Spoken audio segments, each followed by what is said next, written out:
My favorite unit is final here. So the new buffs that I haven't seen were Coco and Shamsiel are gonna both go up by 1,000 power. I don't think the Coco buff is gonna make a difference, to be honest. Like, I wish it could, it would. The deck has a decent amount of draw power, but draw power isn't really a good. It doesn't really matter when you have decks like Bermuda Triangle, for example, that targeted searches the things it needs. So it might make it as a side playable card in a couple of different builds, maybe. Shamsiel, not sure if that's gonna make the card playable or not. Like, it might help. The card is like, some people might want to still play as like a backup, so it might make it to where it's easier to play Angels now for some people. Speaking of easier to play Angels, we want to Batara, Accent Celestial Batara. I'm hoping I'm saying that right. I probably just butchered it. Previous skill: win at Legions. Put a card from top of the deck to the damage zone. Call a card from your damage zone. If you call a face down card, your card you put in the damage zone from the top of the deck gets put face down. Or sorry, base whenever somebody hits a Vanguard. Yeah, that makes sense. But its new skill is the same thing as everything else, but it gives extra 5,000 power to the called card. So this is going to be good because allowing for rear guards to hit over numbers, maybe hitting over like 10k and 11k rear guards like interceptors without needing to boost them. So on turns where you have like multi attacks, you can hit over heals with it. So this actually I think is a decent enough buff. Do I think it's gonna make the I don't think, like, most of these buffs I think are being like, they're adding power level to decks, but they're not making them really great. Yeah, you have another option for multi attacking. Now Romulo Reverse. The buff here is that previously you would at Limit Break 4 lock 2 Celestial Rear Guards, have 3 front row Celestials get plus 5,000, so you'd pump your entire front row by 5k. Then put a opponent's rear guard into the damage zone at random with priority to the back row. Put a random card with priority to face-up cards. Bring your opponent's damage zone into the drop zone. So obviously, having the ability to basically retiring an opponent's card is good in any deck. But it was bad because it was at random. Like, this made no sense considering that Ashley Reverse was a targeted. But now this card is much better. Put one of your opponent's rear guards into the damage zone. Just getting 2 swings at your opponent's Vanguard's face. That's all that matters. Like 0, the more swings you can get your opponent's Vanguard face, the better cards is. So this makes like Romulo Reverse. I'd say honestly, like, sure, you have multi-attacking with Batara, but I'd say like you can play both of these so that you can Legion stuff back, and maybe this will be useful for multi-attack combos. But like Romulo Reverse is still going to be a decent finisher with the ability to attack twice to the Vanguard face, for sure.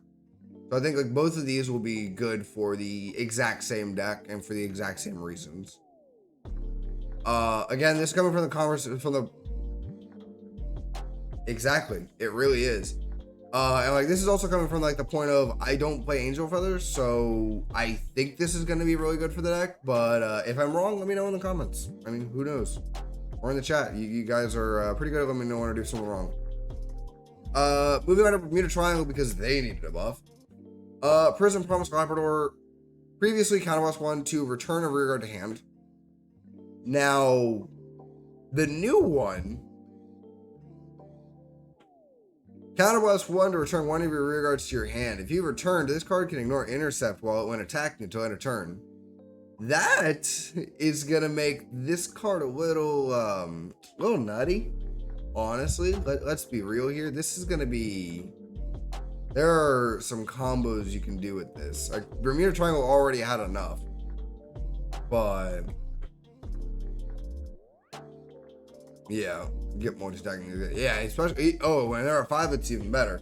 Multi-attacking is still good because it also, like, this allows you to get to like attack multiple times. Like multi-attacking is good at 5 for sure, but it's also good for getting your opponent to 5 so that you can use your finishing combo. Like you could use this card, Romeo Reverse, as a setup for Batara.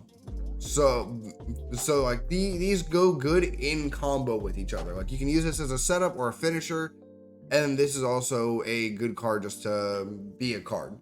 Or you can use this as the setup, and this is the finisher. Both work. I'm pretty sure it'll probably be setup, finisher, use this card, Legion, get your triggers back, next turn, ride Romeo Reverse, and go back. Oh yeah. It's good that archetypes got buffs. Like, Prison Promise Labrador wasn't a playable card for Bermuda Triangle as far as I had seen. Maybe I'm wrong. At least up to this point in JP. So it gets a little bit of a buff, makes it a little bit more playable, makes it a little bit more, it will more compete a little bit better. I mean, the thing is that ranked is literally just a slew of people either playing decks that they love, playing decks that are just decks. The only thing is that just Celestials are restricted, so running no seal is a little bit difficult and unicorn. Yes, it is, but for one, you have Celestial options for no seal replacements, and you can still run the unicorns. You just can't run as many of them. And I don't play any Bermuda Triangle, so I don't know, but like these buffs are like kind of. The only one that I know a little bit about is Coco. That's the only one I know a little bit about. I really don't know the rest. The rest of this is just theorizing, right? I'm not ashamed to admit that. This is just theorizing. I don't know how good these decks are. I am a meta slave, and it will stay that way until being a meta slave is actually a bad thing. Raptor Colonel. Changed ability. Okay, so he not only got a change to an ability, but they added an ability to him. So the changed ability is limit break for when it attacks, retire 2 rearguards and it gains a critical. Okay. And power equal to the sum of the original power of the units. So before it didn't gain the critical, it just gained power. So this is really good because like in Zero, there are 2 things that are good: extra crits and extra attacks. Because you can power up all you want, but if you're not hitting for extra criticals for early rushes with PG and proccing PGs, or extra attacks which are also proccing more PGs, you're not really doing much. So, so this is good already for an extra one. But as an added ability, once per turn, you can discard a copy of it from your hand, retire a rearguard, and then retire an opponent's rearguard at choice, not at random, not limited to back row. You can retire interceptors. So like before limit break, you can do this. If you've got extra critical, you can discard a copy of it, retire an extra rearguard. So like retire 3 Persona Blast, retire one of your opponent's rearguards, gain power, get a critical, call out 2 attackers, proc the PG early, and swing them for the 2 crit. At 5 damage, this is really good, or even just for pushing, this is really good too. So, 100% I'm down for this. Like, this is at 4 damage. This entire combo that this card now has on its own makes it decent. I believe I've looked at the Knight Armor buff before, but just in case, change ability. What? Change ability. Rearguard Circle. When this unit attacks, if you're a Legion, retire another Ancient Dragon to gain plus 5,000. Okay? This will be helpful for multi-attacking cards. So this is gonna be good for multi-attacking with different cards, with like the grade 3s and the grade 0s that can superior call themselves out when they're retired. You can swing with 1 column, attack with this, retire it, gain plus 5k for really no value until you call that other card back out and get more swings with the Vanguard. Like, this is just going to be good. And then when an attack hits a Vanguard, you can countercharge 1. That's just going to be good. That's just going to be straight value. Yeah, it's just another Dino Crown now. Exactly. Don't play Dinos, so not sure how much this will affect the deck. But this can put it at levels like, I'd compare this to Marichica. like the way Marichika is, except this doesn't counterblast. So what counterblast is like the other half of the combo for it. But like, it's gonna be nutty for sure. Absolutely. The Locks Ride line. Basically, the bringer of knowledge. So you're bored? Go sleep. Sleep is for the weak. Change ability. What is this? Okay, so when rode upon by law official locks, you may call a grade 1 from your hand, then 2 of your rear guards get plus 4,000 power. At the end of that turn, draw a card for each unit gave the effect to, and then retire those units. So basically, this is gonna be really nice because, like, I think the biggest problem is like a lot of like ride chains require you to call things out beforehand. This will give you the option to do more, to like call a card out, and then you have valid targets other than your starter for these effects. Or even you wouldn't even get your starter to win this deck technically because it's a ride chain. So like, it gives you the ability to just it gives you the ability to do stuff. And then this is basically the same thing, so we can call a grade 2 from hand. So I'm gonna guess this is the grade 1. Bringer of Knowledge is grade 1, and then Law Official is grade 2. I didn't actually play this deck, so next we also get Neo Nectar is getting a buff as well, and their ride chain, which is basically the same exact thing.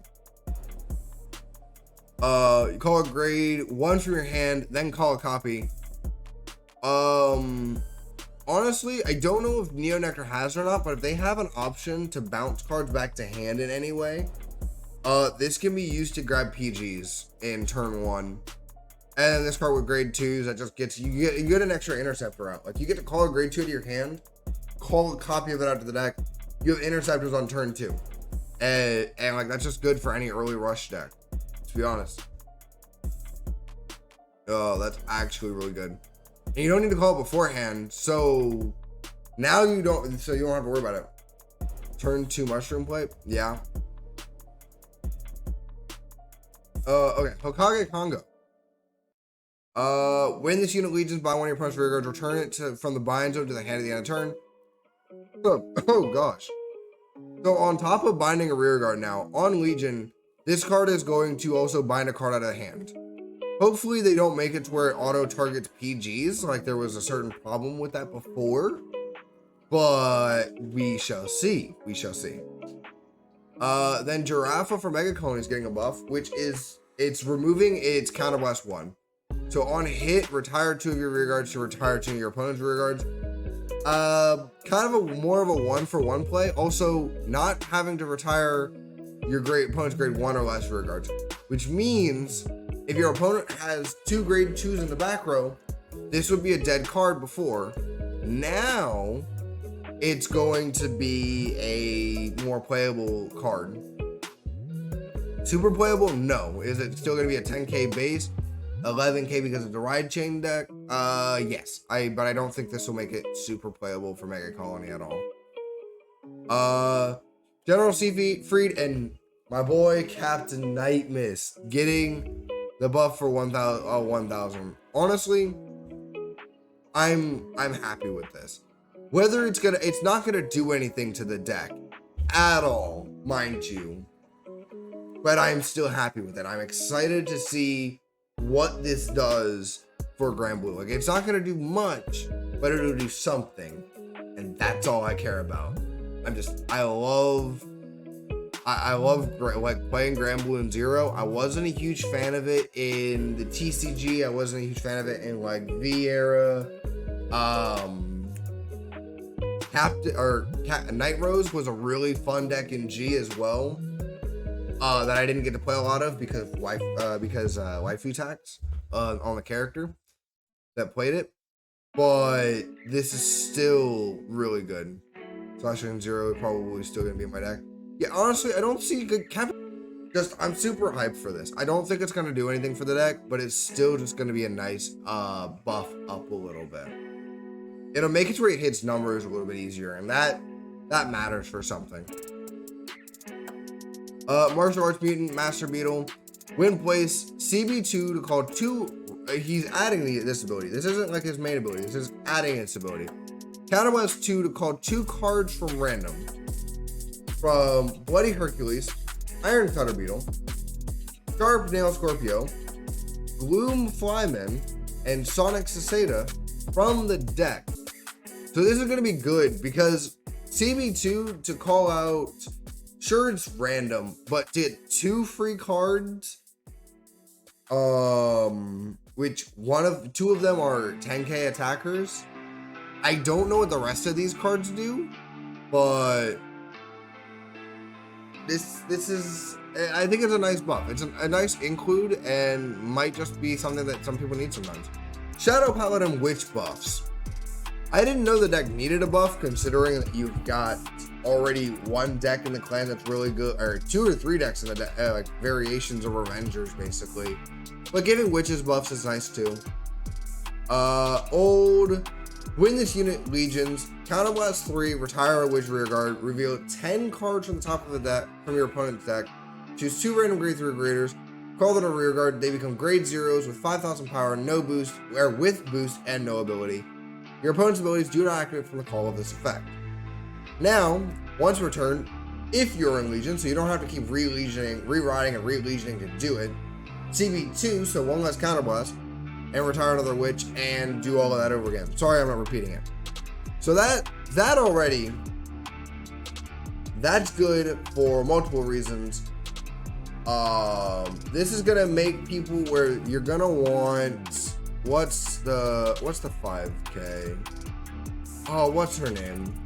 The Nemains.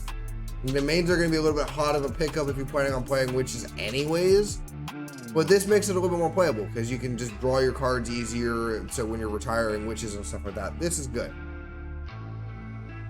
I think this will be good. Having CB2, like, if there's anything we've noticed is that the difference between Counterblast 2 and Counterblast 3 make or break a deck entirely. So that's good. Then also being able to do something every turn, so like maybe 2 turns in a row, versus doing it only 1 turn when you ride in Legion, and then if you don't have another grade 3 to re-ride and re-Legion, this would have become a dead card. Now it's not a dead card. You can keep doing this over and over and over again. Now you just keep getting the value off of it. Rius, buy Mordred. Why buy Mordred? Rius. Once returned, Counterblast 2 and retire a Witch. Reveal 5 cards from the top of your opponent's deck. Choose a grade 3 or greater at random. Call to a Rearguard with your opponent's Rearguard. That unit becomes 5k, grade 0 with boost, no ability. Opponent's abilities do not activate from the call of this effect. The buff to this is really nice. You have to have the CB2 to do it, and you don't get a refund on the retire. But you get a refund on the counterblast. You get countercharge 2 if you don't call a card. So you can't get like CB2 retire a card and you're just out your cost, and your opponent gets to shuffle their deck around, and they knew that they weren't getting a grade 3 off the top now anyways. So being able to countercharge with this makes it a little bit easier to do it. It's still a once per turn, so you try to do it, you whiff, you have to wait until next turn anyways. But you'll have the counterblast 2 to do things like your domains or other effects that will be beneficial. So this will be nice. This is the starter for Witches. When it boosts hits a Vanguard, if you're a Legion, put this unit into your soul and call 2 different cards from among Black Crow Witch Ein, Lizard Witch Ein, Witch of Black Cat's Milkra, or Witch of Goats Medib at random from outside of your deck. There's a Step Sister and Maclear. What are you doing, Step Bro? Shielding. That was a terrible joke. So basically, they shortened down the end of the ability from, instead of at random from outside of the deck, it's from the outside of the deck. So you get to choose from the 4 cards, and I don't know anything about these 4 cards, but from what I've heard, that means countercharging and drawing more and being able to just targeting things is good. And like, this just attack hits after boost with Legion. So you don't, so like with this, since you don't have to do it on Legion, you can Legion and wait until next turn to do it.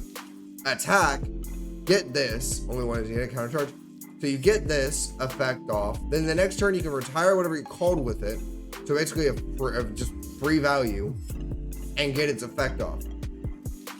And the same deal goes with this, is that you can wait a turn, or you can do it that turn, and then the next turn you have a way to keep getting your cards back. That's the big kicker there, is being able to do that. I want to get the buffs out of the way, and then we're gonna go into the G stuff, and I'll try to make timestamps in the video as well for those. Naval Gazer Dragon. Honestly, super happy about this. First aquaforce deck I ever built was based off of the trial deck that this came out of, and this was the main grade 3 I had to play around with. So I'm super happy to see a buff with this that makes it a little bit more playable, that maybe I can go ahead and do something with the ones that I've got, or maybe even just crafting some more. We're getting close, Austin. Don't worry, we're getting close. As soon as we're done with all of this stuff, we're gonna do some friend fights and then some ranked. So, in case you didn't know, gain from the limit break skill is now when its attack hits, counterbalance 2, stand 2 rear guards, and all of your front rear guards gain plus 5k. So this means that not only does it have a multi-attacking potential, it scales. And the biggest thing about multi-attacking is it needs to scale. So you don't early rush with this. You self-damage yourself while you're at CB2.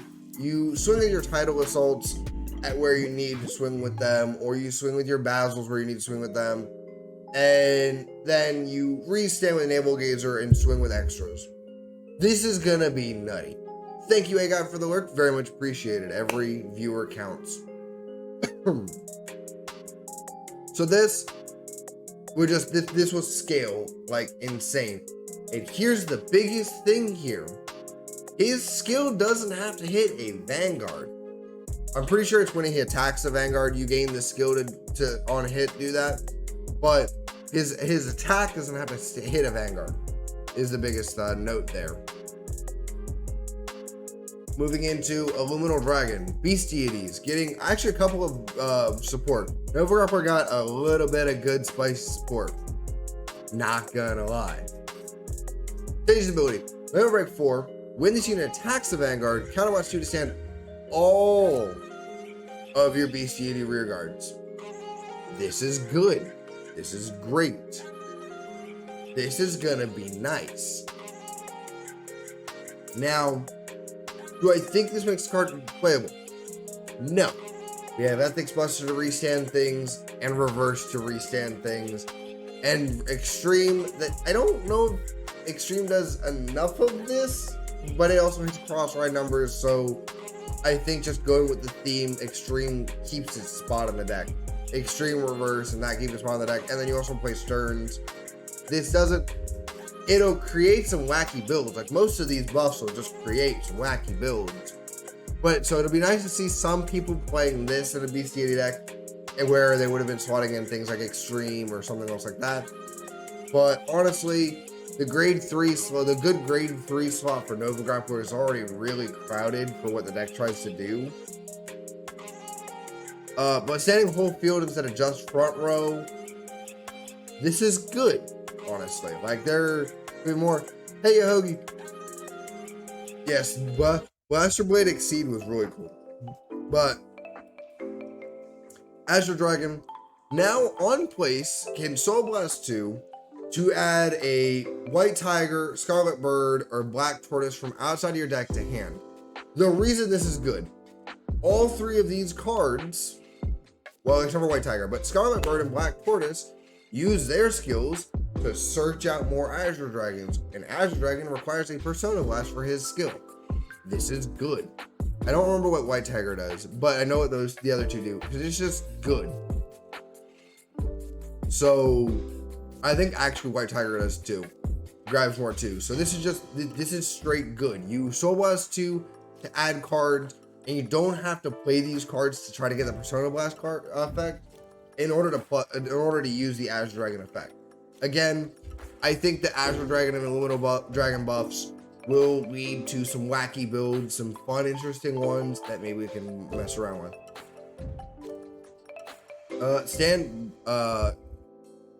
Counterblast 1 when it boosts attack hits. Okay. Oh, stands when BT. Okay. That'd be nice. Being able to just add another white tiger to your hand and just have multiple bouncing around attacks and your Astro Dragon skill as well. That'd be nice. Of course, Brutal Jack is where it really is at. Because now his ability is front row Rearguard Circle. All of your units in the same column as this unit, including itself, cannot be retired by the effect of your opponent's cards. This is awesome. You now have a 11k interceptor that can't be retired. Yes, it's meh, because it's still an 11k body that in order to attack has to counterblast 1. But going off of the fact that I don't know what decks really this is gonna really affect. Maybe the Azure Kaiser deck will be affected. Actually, that's like the only deck. The only deck that's really affected by this is Azure Kaiser, right? You can kind of play around with this. It's oppressive because it's an 11k interceptor. So even if you don't have the counterblast to retire with this, to use for this to attack, you can call this down and force out your opponent's boosters, which if they have restanders, really hurts trying to scale attacks when you don't have boosters to keep scaling your attacks. So is it great? Man, it's just all of these buffs do the same thing. They all do the same thing. I do not see any of these buffs that are going to make a deck tier 1. I see plenty of these buffs that make decks tiers 3 or 2 or 4 that weren't at those spots before. And these buffs are just, they lead to wacky builds.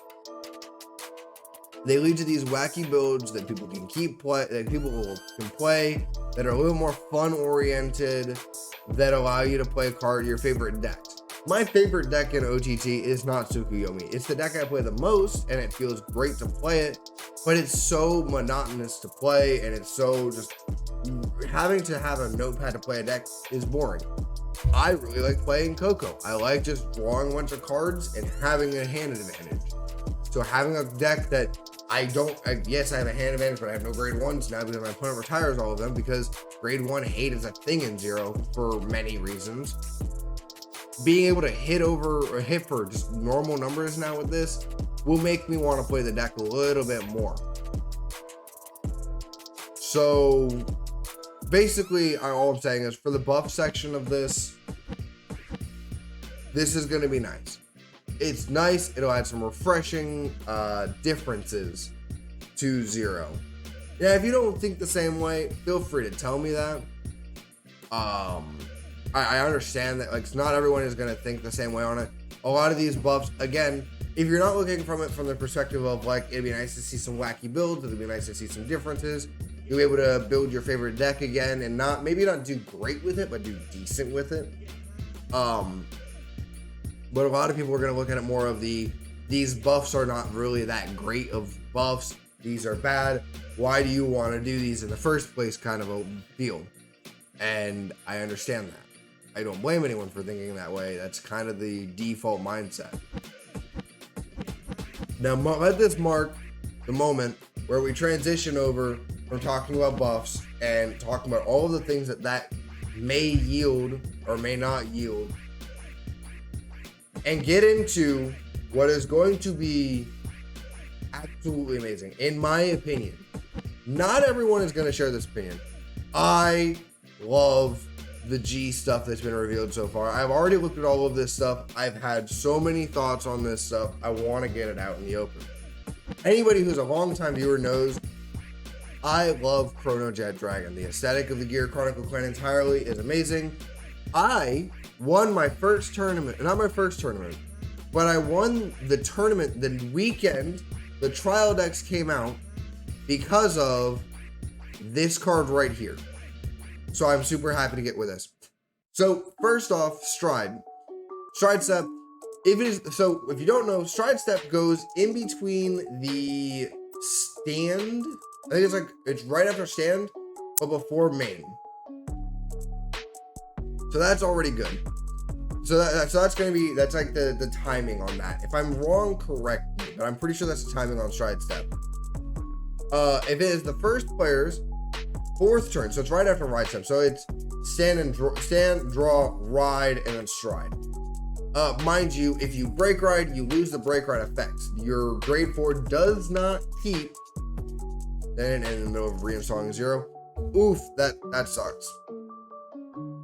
But your stride will not have the effects of your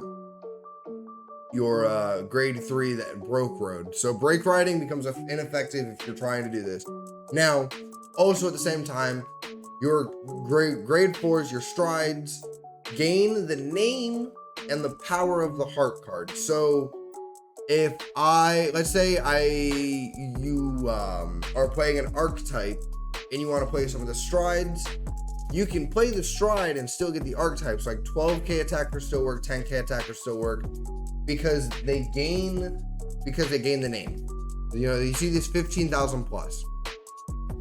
So 15,000 plus whatever the original power of the card is. So if you're on a cross stride card, it's not a plus 13k, it's only a plus 11k. So that makes most strides are going to be a 26k.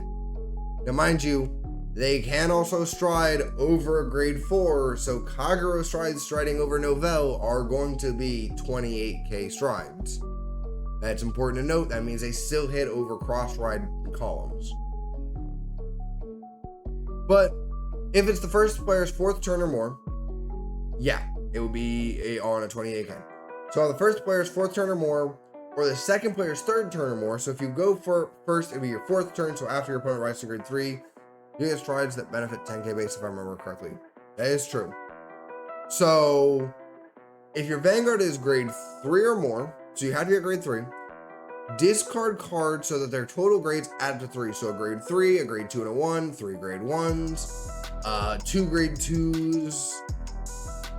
Place a G unit on top of your Vanguard from face down. So only face down G unit. So once a G unit is face up in the G zone, it cannot be used again until you flip it face down by various effects that become much later on in G.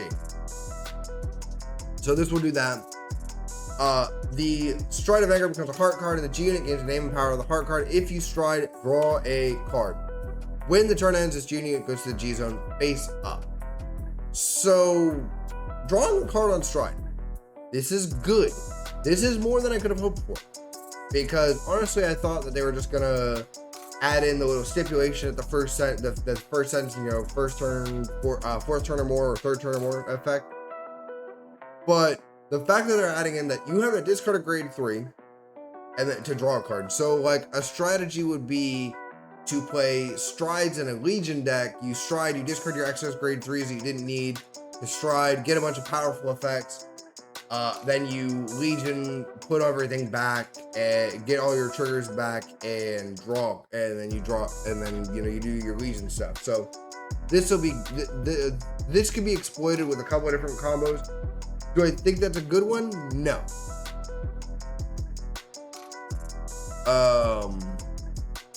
Chrono's Command is going to be an interesting card. I don't think, like, I'm glad that they bumped this down. I believe they bumped this, they actually rarity bumped this down because it was a GR, if I remember correctly, in set 1. So seeing it bumped down to triple rare in set 1 is actually really nice, considering that when its attack hits a Vanguard, Soul Blast 1, Counter Blast 2, to put all your opponent's rear guards into the bottom of the deck. So unless they give a way for this to ignore intercepts, that means it's Soul Blast 1, Counter Blast 2, to put at most 3 cards to the bottom of the deck. Now it does get around resist, so that's nice.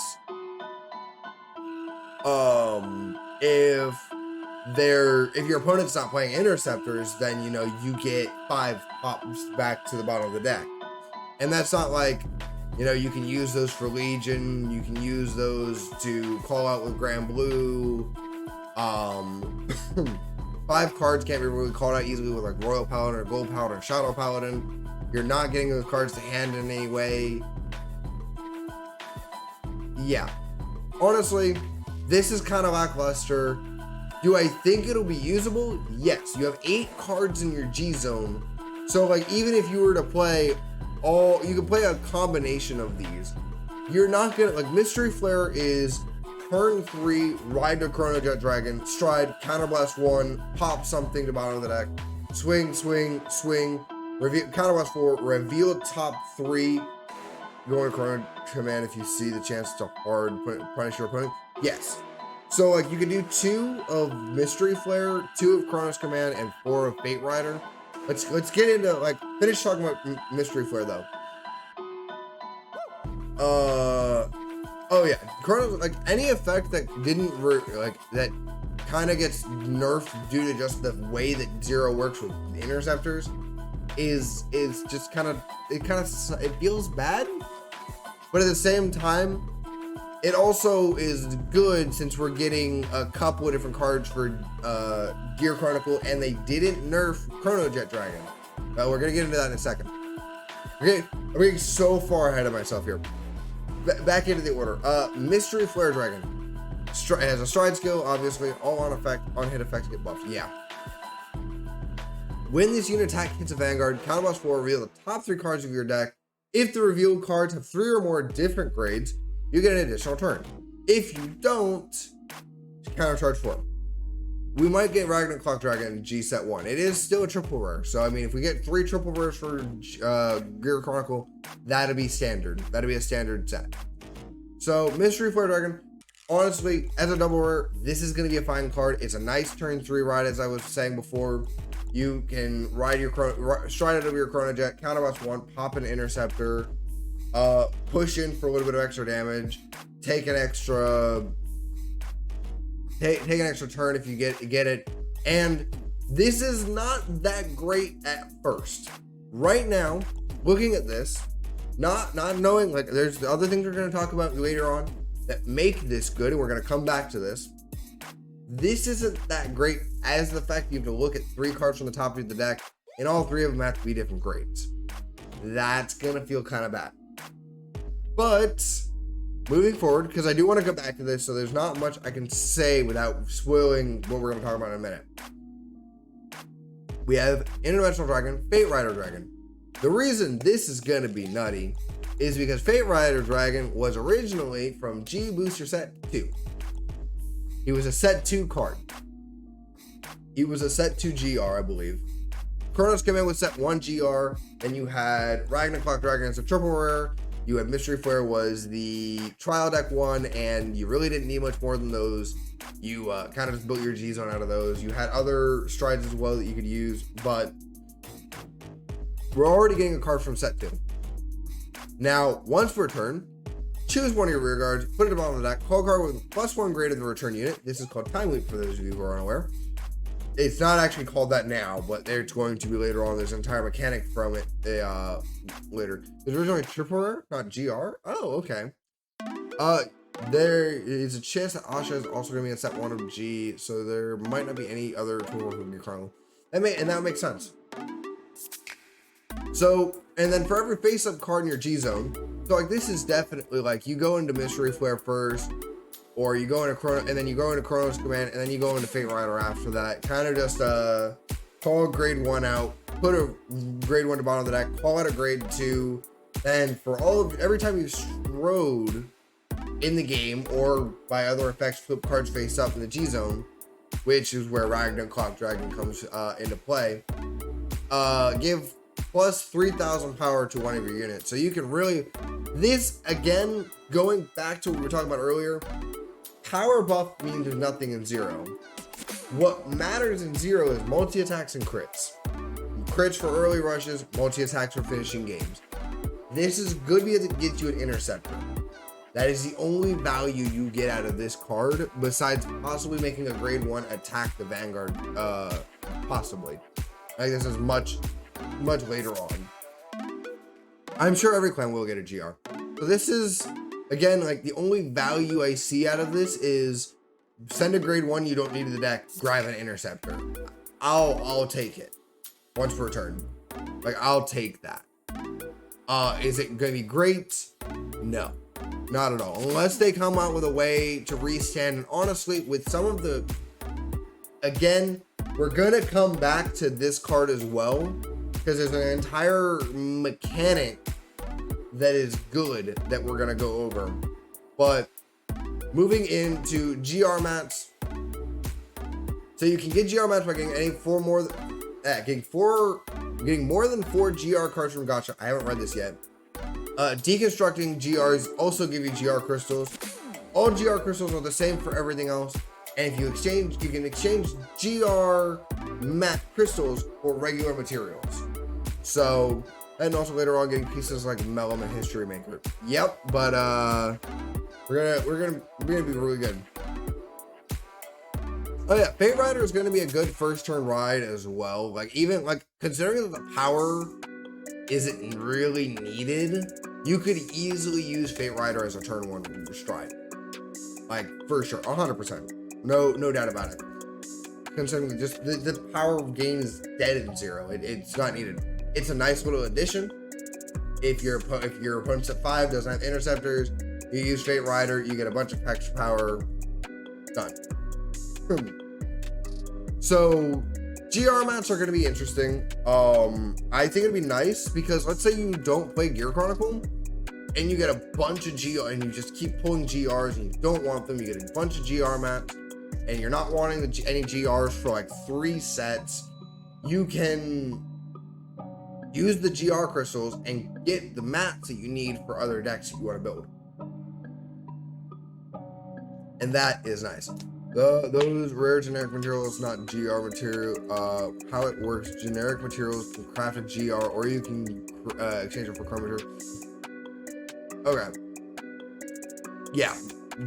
Like pulling GRs are generic material. You get a GR. It's GR materials because they're not clan specific. You can use them to craft any GR. That's the reason that they're generic. But they're GR, like specifically GR crystals. GRs are crafted using the generic material because it's all shared amongst all of the different clans. G series, we've seen some of this already, but just going over it again. From G series, all new sets are going to be boxes, which means there's going to be a certain number of packs per box. You can reset the box after you've gotten any amount of packs, including at the end of the box or in the middle of the box. You can open 10 packs out of the box, get everything you want out of the box, and reset it. That's good. It'll make being free to play a little bit easier. If we keep getting the same amount of packs, you can open 50 packs, like, all right, I've gotten everything I need for one clan, switch boxes. Or you can open an entire box just to get everything you need from the clan, and then you're screwed out of being able more. But that just depends on how they do the amount of packs per box, the ratios for the box. There's so much more info. We don't know about this, so we're gonna go over this later. But there's not enough info to go on with this. Like, we're basically the same amount of info we knew already. Hope Amnesty isn't a great GR. It might be. So okay, small spoiler. I'll probably blur that on the video. Chrono Jet Dragon. This is going to be amazing. You don't have to stride for this card to be good. Generation Break 2. When it attacks the Vanguard until end of battle, this card gets plus 5,000 power until end of battle. And your opponent has to discard a grade 3 or greater at random from their hand to activate a perfect guard. If they do not discard a grade 3 or greater, they don't activate their PG. This is a glory skill. This is nice. I'm okay with it. I'll take it. It doesn't need to have crits. We have cards that bounce things to the bottom of the deck. I'm fine with it. Then also during your turn, when you stride over this card, counterblast 1, put a card to the bottom of the deck from your opponent's side of the field, targeted anywhere. This isn't random back row. This isn't targeting specifically like a specific card grade. This is anything. Popping interceptors, popping grade 1s, anything. Typically with bounce effects like this, you're not going to target grade 3s because you don't want to give your opponent perfect triggers, but it is what it is. Please note, GB stands for Generation Break. Generation Break is the number of face-up strides between your Vanguard Circle and your G zone. So at the end of every turn, that you've strode, the grade 4 goes back to the G zone face up. Meaning that if you stride once, you're at GB1, and then it goes to the stride zone, you're still at GB1. You stride the second time, you've officially hit GB2. So it's after you've strode twice, or using an effect to flip things up. Chrono's Command Revolution win. So that's all of like the cards, right? I believe that's all the cards, right? Yeah. All right. Now getting into the real thing.